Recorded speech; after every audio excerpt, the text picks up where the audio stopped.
ایک شخص نے ایک امام صاحب کی، ایک مولانا صاحب کی اپنے گھر پہ دعوت کی کہ حضرت آئیے ذرا گھر پہ کھانا کھائیے، دعا بھی کر دیجئے۔ ڈرائنگ روم میں بٹھایا اور کھانے پینے کا انتظام کرنے چلا گیا۔ کھانا وغیرہ کھا کے امام صاحب دعا کر کے چلے گئے۔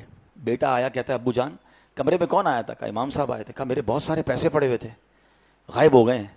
کہتا کیسی بات کر رہے ہو، امام صاحب ہیں، تم نے کہیں بھول گئے؟ نہیں ابو میں نے یہیں رکھے تھے۔ بڑا پریشان کیونکہ پیسے زیادہ تھے، ٹینشن میں آ گیا۔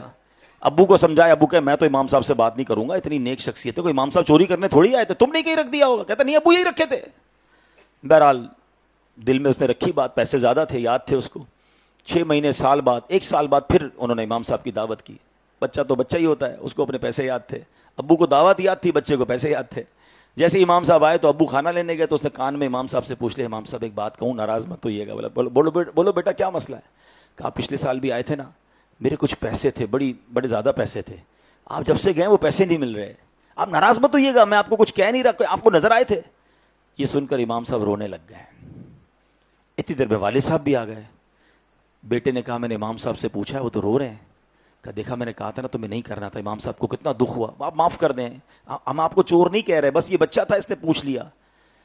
کہتے میں اس لیے نہیں رو رہا کہ اس نے مجھ سے سوال کیا ہے۔ یہ سامنے آپ کی کبٹ کے اندر قرآن پاک ہے، ذرا نکالیے۔ انہوں نے قرآن پاک نکالا، کہا اس کو کھولیے۔ وہ جلدان کے اندر لپٹا ہوا تھا، اس کو کھولا تو سارے پیسے اس کے اندر پڑے تھے۔ کہا بیٹا جب کھانا لینے آپ کے ابو گئے نا تو پیسے بکھرے ہوئے تھے، میں نے پیسے سمیٹ کے قرآن میں رکھ دیے کہ روز تلاوت ہوتی ہوگی، آپ قرآن کھولیں گے آپ کو پیسے مل جائیں گے۔ میں رو اس لیے رہا ہوں کہ پورا سال ہو گیا ہے آپ کے گھر میں قرآن نہیں کھولا ہے۔ سچ بتاؤ یہ حال نہیں ہے ہمارا؟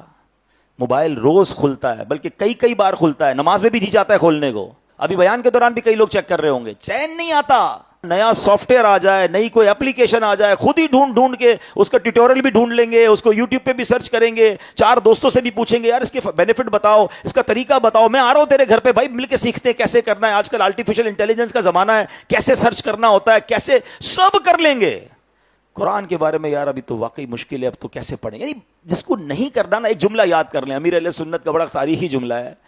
آپ فرماتے جس کو کرنا ہو نا اس کے لیے راستے بہت، جس کو نہ کرنا ہو اس کے لیے بہانے بہت، فیصلہ آپ کر لیں۔